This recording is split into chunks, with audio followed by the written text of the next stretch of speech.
Xin mời quý vị cùng đến với cặp vợ chồng đầu tiên.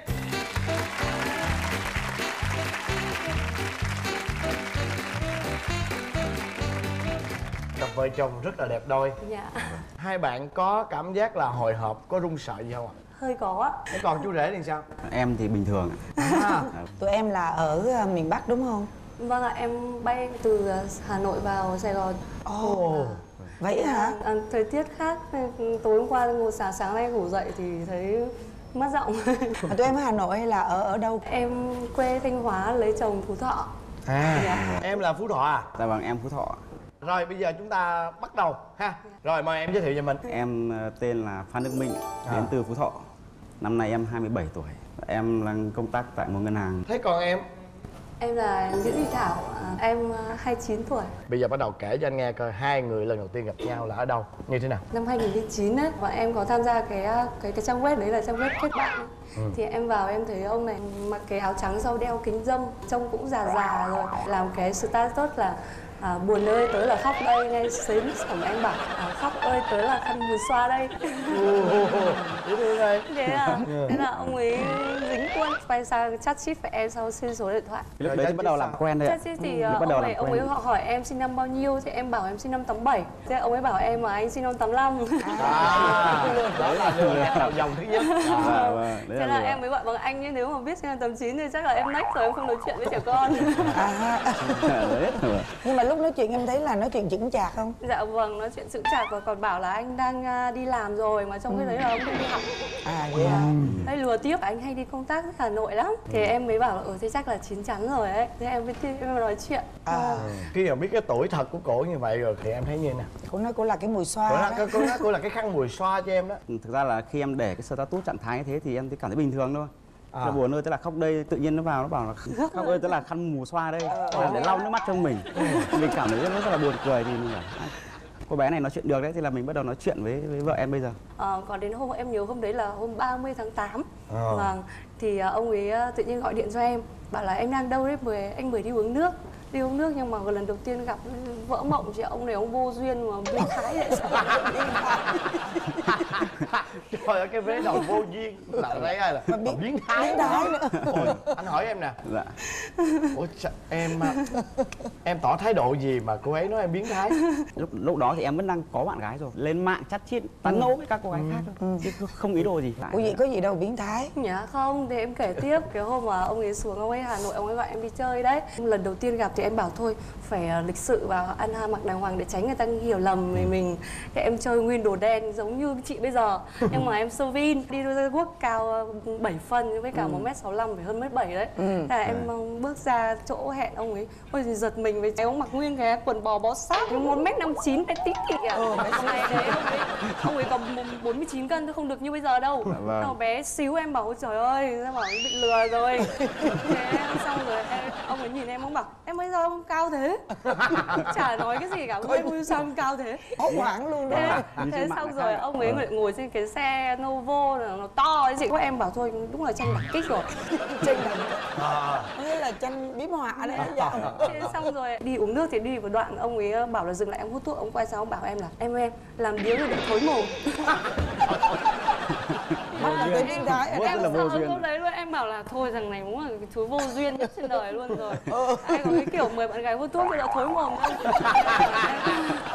Thế em phải nhắn tin cho em gái em là mày gọi chị về đi, chị gặp phải cái thứ dở hơi rồi.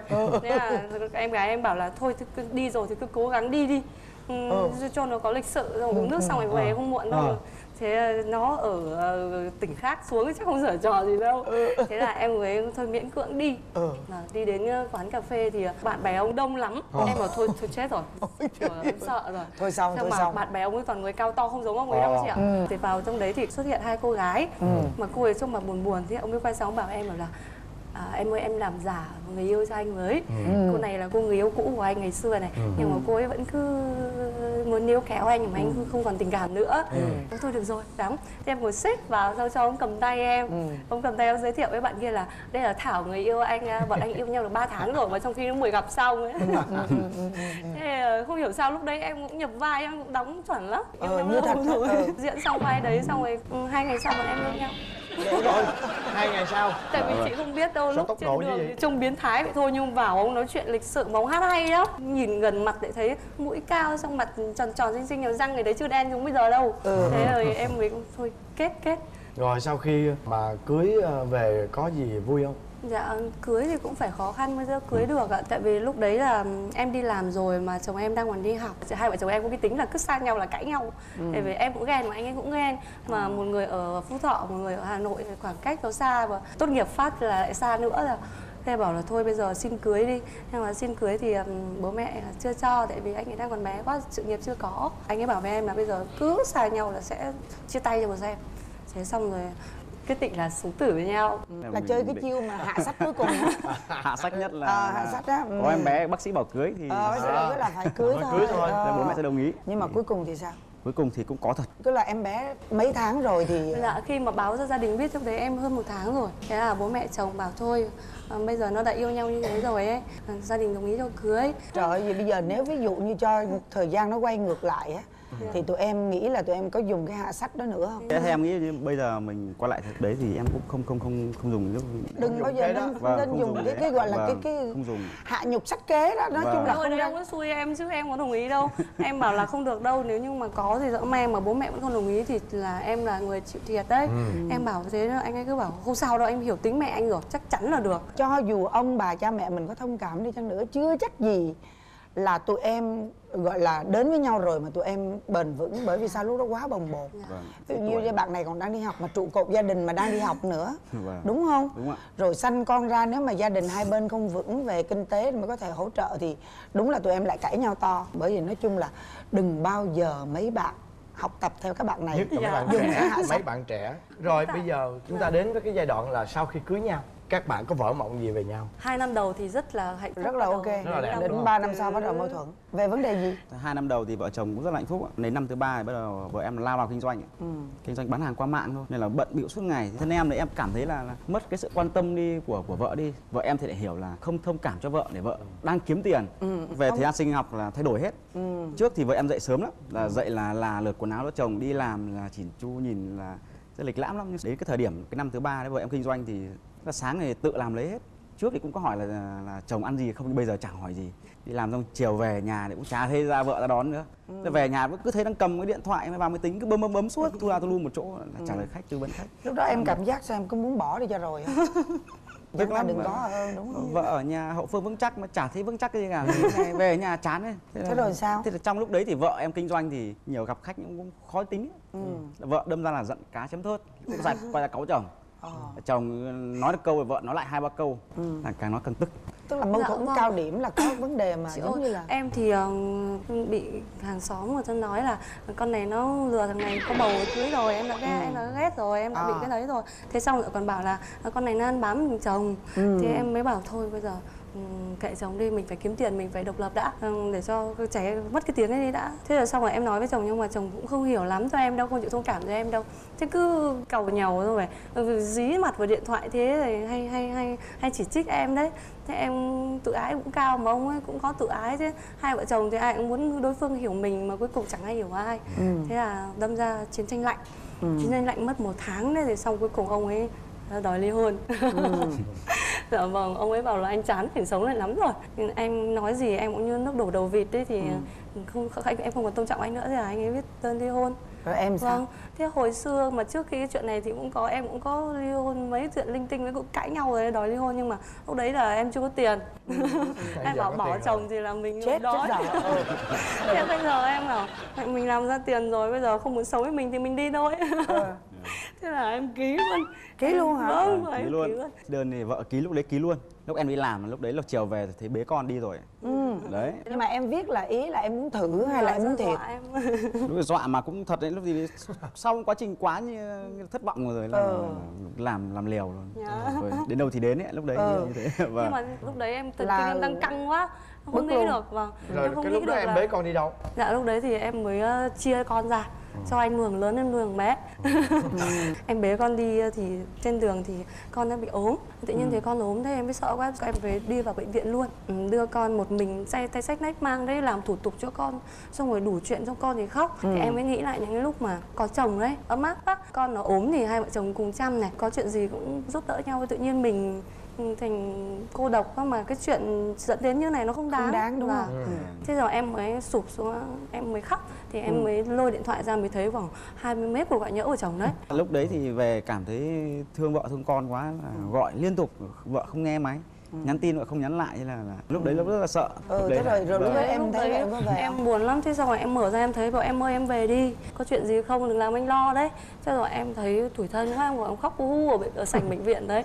Xong rồi khóc xong phát nhắn tin bảo cho con, em cho con đi khám bệnh, bây giờ em về. Về hai vợ chồng nhìn nhau bảo thôi ổn rồi. Thế bỏ qua cho nhau đi, xong rồi sẽ thay đổi. Trong quá trình mà tụi em có những cái mâu thuẫn như vậy, có lúc nào trong đầu em á suy nghĩ đến một người phụ nữ khác không? Dạ không ạ. Còn em thì sao? Ôi em thì từ khi gặp anh này thì em đã xác định là chỉ có sống chết với anh này chứ không mơ tưởng. Nhưng đến anh này anh ấy chiều em lắm. Ông này ông nhỏ con nhưng mà bé nhỏ có võ. Bằng chứng là trên tay anh cầm cuốn sách nãy giờ. Dạ. Anh không biết cuốn sách nữa là cái gì. Dạ, ông ấy là cảm hứng của tất cả mọi câu chuyện của em mà chia sẻ trên mạng xã hội đấy. Thì em có một trang cá nhân là chuyên chia sẻ những câu chuyện gia đình mà mọi mâu thuẫn giữa hai vợ chồng em đều chia sẻ ở cái góc độ hài hước đấy. Và sau đấy thì đã được tập hợp thành một cuốn tự truyện hai vợ chồng. Tức là có nhảy tặng chị hay là Vì em thấy cái nội dung của cuốn truyện này nó giống cái chương trình của mình quá. Vâng, câu chuyện này chỉ cần một người hiểu em trong đời. Hiểu em trong đời. Vâng. Thảo Xù. Dạ. Là biệt danh của em. Rồi bây giờ có một cuốn gì cho ai? Thứ nhất là anh cũng nói luôn, anh là về kinh nghiệm sống anh rất ít. Cái thứ hai là về hôn nhân anh cũng mới, thấy không? Cái tình trường của anh. Chị lại cần một cái gì đó nó thanh xuân một chút. Buồn quá à. Cảm ơn em. Cái này sơ suất của em, đáng lẽ ra là em phải anh nói vậy thôi, nhưng mà về anh sẽ đọc xong rồi anh cho chị Vân mượn. Không có đâu, chị nhờ Thuận photo lại cho chị đó, em yên tâm. Không, anh muốn đọc. Xong chương trình này em sẽ gửi cho chị Hồng Vân một cuốn khác ạ. Rồi, cảm ơn hai em rất nhiều. Thế các bạn bây giờ là quá hiểu nhau và những cái sự gì đó nó khổ đau cũng đã trải qua rồi. Em đi bây giờ em có một cái điều mong muốn ở Minh thay đổi thì đó là điều gì? Thực ra thì em tham gia chương trình này cũng chỉ muốn là được mặc váy cưới là một này, với cả là muốn hai vợ chồng ôn lại kỷ niệm cùng nhau thôi. Chứ thực ra thì trong con mắt em thì anh ấy đã quá hoàn hảo rồi. Vâng, trừ chiều cao thôi. May là gen của em trội, hai thằng bé ở nhà cũng cao. Và em thì sao Minh? Cái mong muốn của em thì anh cũng cảm ơn bố mẹ và anh chị em bạn bè là ủng hộ cái việc là vợ chồng nó đến với nhau. Bây giờ cuộc sống đến hôn nhân như này là rất hạnh phúc rồi. Và chỉ mong đến thế thôi ạ.